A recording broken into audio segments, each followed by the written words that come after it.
In a world that rewards noise, silence has become a weapon of the rarest kind.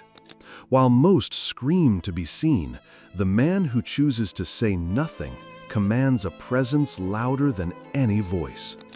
His quietness is not absence, it is intensity. It doesn't fade into the background, it dominates it. Silence unsettles because it cannot be predicted. It offers no clues, no rhythm, no comfort. The nonchalant man doesn't explain, doesn't react, doesn't flinch. And in that void, the world projects its fears. People fear what they can't read, because what cannot be read cannot be controlled. While others rush to defend themselves, to justify every move, the silent figure becomes impenetrable. He refuses to give the world what it expects: panic, noise, vulnerability. Instead, he offers the unknown, and the unknown terrifies more than any threat. The silent weapon is not about hiding, it's about dominance through stillness. Like a coiled serpent, his quietness speaks of potential energy, untouched, unread, and waiting. And in that stillness, power blooms. Most men live on the edge of reaction. A glance, a word, a challenge, and they explode. But the nonchalant man is different. He listens, he observes, and most terrifying of all, he does not flinch. His stillness isn't passive, it's calculated. Every lack of response is a mirror, forcing others to face themselves. His refusal to react creates confusion. Did they miss the target? Was their provocation too weak? The attacker begins to doubt their own strength simply because the target remained unmoved. And in that doubt, power shifts. To be unreadable is to be untouchable. A man who does not react cannot be manipulated. And this, more than any defense or offense, creates fear. For how do you control a man who shows no handle to grab? His calm dismantles chaos. He rules the frame of every interaction, not by force, but by denying others the reaction they crave. That's not weakness. That's psychological warfare in its purest form. Stillness is not inaction. It is precision. In a world trained to believe that movement is power, the nonchalant man proves the opposite. His lack of rush reveals discipline. His calm demeanor masks calculation. While others scramble, he waits. There is a strategy to silence. It creates space. Space for others to speak too much, to act too soon, to reveal too fast. In that gap, the nonchalant man learns everything he needs. Every outburst, every overreaction is information, and he gives nothing in return. When he finally speaks or acts, it is with devastating clarity. His words are rare, his movements deliberate. People listen, not because he demands attention, but because his silence has made it precious. Dominance isn't about volume, it's about control. And true control is quiet. It's the storm that never arrives, but keeps everyone checking the sky. Some enter a room and demand attention. Others simply walk in, and the atmosphere changes. That is the nonchalant man. He doesn't speak loudly, but his presence fills the space like gravity. People turn, they listen, they adjust. His calm is a disruption. In a world of nervous energy and performance, he moves with certainty and ease. There is no desperation in his eyes, no rush in his steps, and that unsettles everyone trying to prove themselves. The nonchalant man does not compete. He doesn't need to. His mere presence triggers reflection. Others begin to question themselves. Am I too loud? Too eager? Too obvious? In his quiet confidence, he reveals their insecurity. He bends the room not with dominance, but with depth. His calm isn't just a personality trait. It's a psychological force. one that demands attention without asking for it. To the anxious, the nonchalant man seems cold. They misinterpret his restraint as detachment, his silence as disinterest, but they are wrong. He is not empty, he is full of control, and that control is what makes him dangerous. He chooses where to place his energy, and more importantly, where not to. He feels deeply, but he doesn't display recklessly. Every emotion is filtered, every word measured, and in that discipline lies his power. Coldness is indifference. Nonchalance is intention. The nonchalant man doesn't ignore life, he masters it. He doesn't reveal his heart at every turn because he knows its value. What is rare becomes powerful, and what is concealed becomes magnetic. His strength is not in what he shows, but in what he refuses to expose. And that, to a world addicted to validation, is the ultimate intimidation. In an age where strength is often confused with noise, invisible resistance is the most underrated form of power. The nonchalant man resists without protest, denies without explanation, and dominates without show. His strength is hidden, but never absent. He doesn't react to chaos, not because he's numb, but because he's trained. His resistance is internal, not theatrical. And it is precisely this invisibility that makes him so difficult to disarm. You cannot fight what you cannot touch. While others expose their insecurities in arguments and breakdowns, the nonchalant man holds the line in silence. He remains unmoved in storms, not because he doesn't feel the wind, but because he built his anchor long before it arrived. His resistance is not defiance, it's control. And in this era of overstimulation and overexposure, that control is revolutionary. Machiavelli warned, "Never show desperation."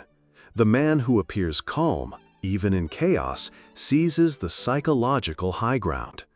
The nonchalant man has absorbed this lesson with precision. His calm is not a state, it is a weapon. Stillness, when paired with discipline, creates unease. While others perform, react, and expose themselves, the Machiavellian calm becomes a kind of trap. It makes people talk too much, push too hard, reveal too soon. There is no need to confront when others self-destruct. The nonchalant man simply watches. His silence becomes a pressure cooker. Every second he withholds a response, the tension builds, and others begin to crack. This isn't luck, it's strategy. And strategy, when rooted in perception, always favors the one who says least and reveals less. Mystery is a mirror that reflects insecurity. The nonchalant man lives behind that mirror. He is unreadable, unshakable, unreachable, and this makes people unravel. When they cannot decipher him, they invent stories. And often, those stories scare them more than the truth ever could. Most people crave clarity. They need signals to feel secure, but the nonchalant man offers none. No flinches, no tells, no emotional confessions. He becomes a puzzle that resists being solved. This drives the weak insane. They spiral, overanalyze, and overreact. And in doing so, they hand him the upper hand without ever realizing it. His silence doesn't just protect, it provokes. The more they obsess, the more he controls. The mystery becomes gravity, and in a world addicted to answers, he rules by refusing to give any. Respect is never earned through volume, it's earned through presence. The nonchalant man doesn't ask for it, he embodies it. His stillness speaks of boundaries, of self-worth, of a mind that cannot be pushed or rushed. He doesn't seek validation, he doesn't demand to be seen, and that makes him unavoidable. His lack of need becomes a declaration, "I am enough without your approval." That declaration echoes louder than any plea. People test him, challenge him, provoke him, and yet he remains still. In that restraint, he reveals strength. In that silence, he commands attention. The man who never begs for respect becomes the one everyone instinctively respects, not because he asked, but because he never had to. In the hunger to be heard, many reveal too much. They explain when they should observe, defend when they should stay silent, confess when they should remain unreadable. And in that desperation, they lose power. Every unnecessary word is a tell. Every rushed answer is a surrender. The nonchalant man understands this.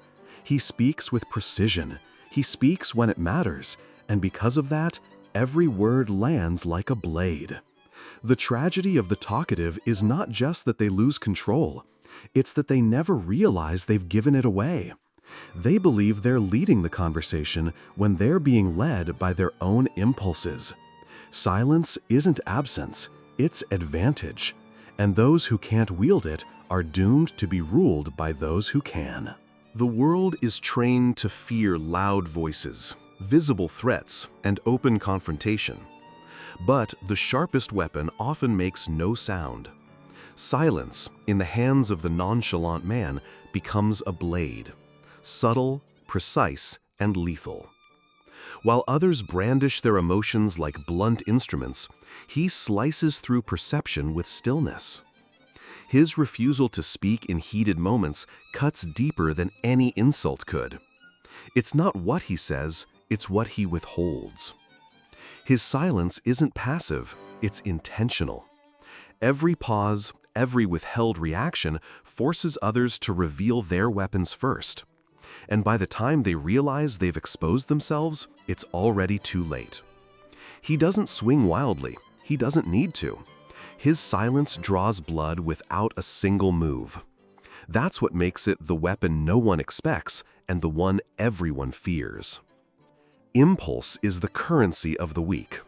It drives them to act before thinking, to expose before calculating. The nonchalant man operates in a different territory, a silent, internal realm between emotion and action. He feels everything, but shows nothing. Not because he's cold, but because he understands the cost of premature expression. Every second he waits is a second gained.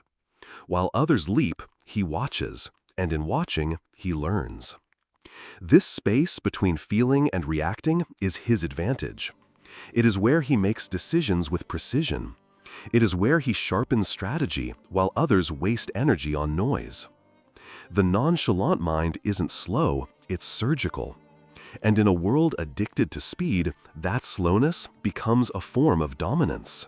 Patience is no longer a virtue, it's an act of rebellion. In a society built on urgency, notifications, and instant gratification, the man who waits is a threat. He resists the current. He disrupts the rhythm. The nonchalant man does not rush. He does not chase. He allows time to unfold, knowing that most people unravel in the wait. Their anxiety becomes their weakness. His stillness becomes his edge. Patience is not passivity, it's pressure. While others show their hand too soon, he holds his cards until the moment is perfect, and then he strikes with devastating clarity. In a world where urgency is mistaken for importance, the one who waits becomes the one who wins. Words are overused and undervalued. In a flood of opinions, the nonchalant man offers silence. He speaks rarely, and that rarity makes people lean in. His words carry weight because they are not wasted. Each silence becomes space. Space for others to expose themselves. Space for curiosity to grow. Space for control to shift. And when he finally does speak, every syllable lands like a verdict. He doesn't compete in the arena of volume. He controls it from the shadows, guiding conversations without dominating them. His silence forces others to work harder, to guess, to overreach. Power isn't always loud. Sometimes it's quiet enough to make the whole room listen. The nonchalant man does not flinch. His face is calm. His eyes are still. And in that unexpression, others see what they fear the most: uncertainty. It's not that he hides emotion, it's that he's mastered its display. People crave reactions. They seek signals to confirm their power or provoke a response. But his gaze gives them nothing. It's not emptiness, it's control. A wall of steel behind which thought sharpens like a blade. In trying to read him, people reveal themselves. They fidget, they overanalyze, they second-guess. His stillness turns into pressure, not through force, but through reflection. The enigma is his weapon, and the more they try to decode him, the more trapped they become in their own insecurities. In a world obsessed with attention, the nonchalant man becomes a ghost. He's present, yet doesn't perform. Observing everything, participating only when it matters, he becomes a silent force moving through chaos. People feel him, but can't define him. He doesn't chase validation, doesn't post to be seen, doesn't speak to be applauded. And because of that, he becomes unforgettable. His refusal to compete sets him apart from the noise. While others fight for relevance, he gains it by not fighting at all. He becomes the one everyone notices precisely because he does nothing to be noticed. His stillness radiates in a sea of frantic motion. The ghost is not invisible, he's just untouchable. And his detachment becomes magnetic in a world drowning in overexposure. Most pursue. They crave. They cling. They run toward what they want. But the nonchalant man never chases. He waits. Not out of laziness, but out of certainty. He knows that what's meant for him is drawn by gravity, not force. His silence creates mystery. His restraint becomes attraction. Others move toward him, not because he asked, but because they wonder. Why doesn't he chase? Why doesn't he speak? That curiosity becomes power. Chasing is exposure. It reveals desire, and desire is leverage. The nonchalant man removes that leverage from everyone else. In doing so, he becomes the one with control. He doesn't run. He lets others come to him. And in that reversal, he flips the entire dynamic of power. The greatest war is not external, it's internal. And the nonchalant man has fought it. He's tamed the ego that begs for attention, that panics in silence, that needs to be liked. His calm is not personality, it is victory over self. Ego wants to be seen. It wants to react, to prove, to perform. But the nonchalant man denies it that stage. He starves it. And in that starvation, he becomes free. He doesn't need the last word. He doesn't need to be right. He doesn't need to respond. Every time he withholds a reaction, he proves the ego no longer rules here. True freedom isn't doing what you want. It's not being ruled by what you feel. And the nonchalant man stands as a master of that rarest freedom. He's quiet, but not shy. Present, but not eager. Expressive, yet unreadable. The nonchalant man becomes a walking puzzle, one that people can't help but try to solve. They observe him, they test him, they try to provoke him. But he gives them little, just enough to ignite curiosity, never enough to satisfy it. And that's the hook. The unsolved becomes obsession. People want to know what he thinks, what he wants, what he hides, but he never gives them clarity. That lack of access becomes a form of power. The less they know, the more they chase. He doesn't change for the world. The world changes in its attempt to understand him, and that, in itself, is dominance. Calm is not a gift, it's a craft. The nonchalant man wasn't born still, he trained for it. Every insult ignored, every urge resisted, every storm endured without showing the cracks, that was his classroom. He doesn't flinch because he's numb. He doesn't react because he's mastered the distance between emotion and expression. That gap, forged through discipline, becomes his armor.